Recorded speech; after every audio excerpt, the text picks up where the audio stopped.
Integrated clean energy policy 2024 విధి విధానాలను AP ఇంధన శాఖ జారీ చేసింది.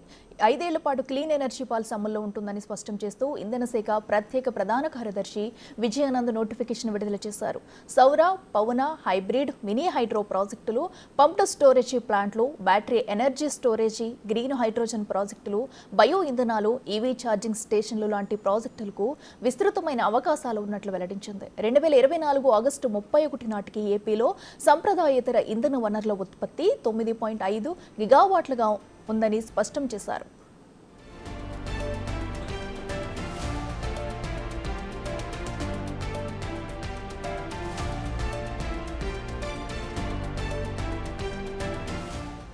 రాష్ట్రంలో పవన విద్యుత్ 74.9 గిగావాట్ల మేర, పంప్డ్ స్టోరేజీ విద్యుత్ ఉత్పత్తి 43.89 గిగావాట్ల మేర ఉత్పత్తి చేసే అవకాశం ఉందని సీఎస్ వెల్లడించారు.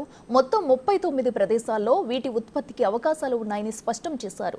నిరంతరాయ విద్యుత్ ఉత్పత్తి సరఫరా కోసం గ్రీన్ హైడ్రోజన్ విద్యుత్ ఉత్పత్తి ప్లాంట్లు కూడా ఏర్పాటు చేసేందుకు అవకాశం ఉందని వెల్లడించారు. బ్యాటరీ ఎనర్జీ స్టోరేజీ ద్వారా 25 గిగావాట్ల మేర, ఏడాదికి 1.50 మిలియన్ టన్నుల గ్రీన్ హైడ్రోజన్ ఉత్పత్తికి ఆస్కారం ఉందని ఎనర్జీ పాలసీలో ప్రభుత్వం పేర్కొంది. రోజుకు 10,000 టన్నుల సిఎన్జి, సిబిజి లాంటి బయోఫ్యూయల్స్ ఉత్పత్తికి అవకాశం ఉందని స్పష్టం చేశారు.